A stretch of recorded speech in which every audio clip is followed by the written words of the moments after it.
That's a Claymore. Okay. I've dealt with Claymores before as a combat engineer, and a lot of in the U.S. Army you deal with Claymores. These things can be very dangerous. They can either be triggered by tripwire, or they can be a direct activated fuse. And you can hear him heavily breathing. He's obviously disarming this Claymore. And again, Claymores are used for anti-personnel, set up an ambush, to trigger a warning for Russian or Ukrainian forces. Hey, the enemy is in this direction. So, yeah, very tense moment here. Alright, using a stick to clear a mine, not a bad idea. Oof. And this guy just walks up on it.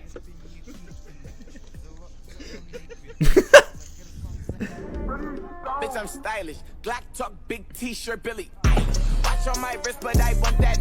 Okay. The mine clearing operations in Ukraine is insane. You have a lot of volunteers going over there, helping to train civilians and helping to train Ukrainian combat engineers. None of this would fly in the United States military, let's just say. If one mine is found, I mean, the whole government is on lockdown over here. So what's going on over there is pretty insane. Oh no. Are you... Okay.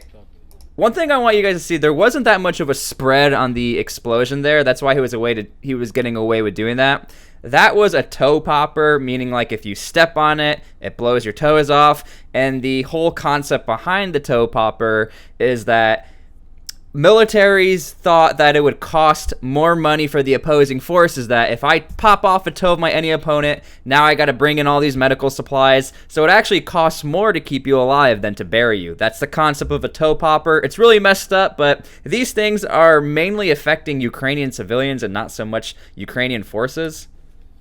No. That's crazy. Oh, you got to be careful in that thick brush. Oh, Claymore. Wow. I mean, these guys are extremely confident. You got to be so careful with Claymores. You're not really going to get in trouble with like anti-tampering devices, but the tripwire is what's going to get you. And notice where that Claymore was placed, right in the brush. You're never going to see it. Wow. That's sketchy.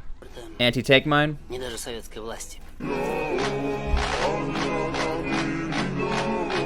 Okay, that's a block of TNT. Those are very easy to ignite, by the way. Okay, so what he's doing right there, he's not going to blow it up on himself. That's called time fuse, so you just put a little blasting cap inside a TNT, put like 30 seconds of time fuse, get the hell out of there, and then you duck and it explodes. It's very simple stuff. It could still be a little sketchy in case there's a booby trap on that mine. Yeah, he's right. I've done that before. Okay. You gotta be careful with anti-tank mines because there's still a lot of blast spread on there. And they're pretty far back and still getting hit with shrapnel. I want to look at this again. You'll see right under here, they always dig up to make sure there's nothing under it. Get your TNT ready. Run! I mean, it's, if anyone's ever played with like a firecracker, it's literally the equivalent. You just light the fuse and run, except in a military sense. They try to make it a little more controlled, a little more safe. But yeah, you literally run, Forrest, run! Just go! Yeah. I don't know if you should be smoking a cigarette while doing this, but whatever. Careful. Careful. Careful. Careful. Where are you going with this? Where is he going? Dude, where are you going? I mean, I'm glad he's taking it off the road, but... Okay. Now, the thing about this is, and obviously Ukrainian civilians are not trained.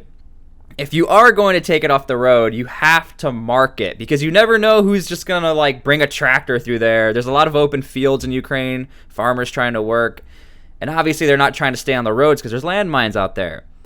But if you're gonna do that, you have to mark it. And I'm hoping he at least called somebody, and there's not just a random landmine laying in the middle of the field now.